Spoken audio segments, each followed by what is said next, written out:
রাজু ভাস্কর্য ঢাকা বিশ্ববিদ্যালয়ের টিএসসির সামনে দাঁড়িয়ে আছে স্বমহিমায়। 1992 সালের 13ই মার্চ গণতান্ত্রিক ছাত্র ঐক্যের সন্ত্রাস বিরোধী মিছিল চলাকালে সন্ত্রাসীরা গুলি করলে মিছিলের নেতৃত্বদানকারী বাংলাদেশ ছাত্র ইউনিয়নের কেন্দ্রীয় নেতা মঈন হোসেন রাজু নিহত হন। রাজুসহ সন্ত্রাস বিরোধী আন্দোলনের সকল শহীদ স্মরণে নির্মিত হয় এই ভাস্কর্য। 17ই সেপ্টেম্বর 1997 সালে ঢাকা বিশ্ববিদ্যালয়ের তৎকালীন উপাচার্য A.K. আজাদ চৌধুরী উদ্বোধন করেন এই ভাস্কর্যের।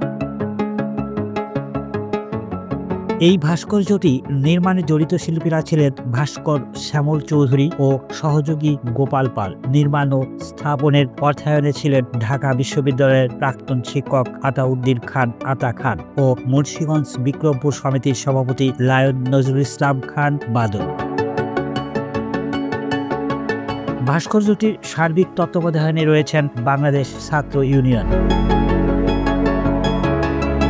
এই ভাস্কর্যে 8 জনের অবয়ব ফুটিয়ে তোলা হয়েছে, যাদের প্রতিকৃতি ব্যবহার করা হয়েছে। তারা হলেন মনিম হোসেন রানা, শাহানা আক্তার শিলু, সাইদ হাসান তুহিন, আবদুল্লাহ মাহমুদ খান, তাসফির সিদ্দিক হাসান, হাফিজুর রহমান সোহেল, উৎপল চন্দ্র রায় ও গোলাম কিবরিয়া রনি। ভাস্কর্যটির সার্বিক তত্ত্বাবধানে রয়েছে বাংলাদেশ ছাত্র ইউনিয়ন।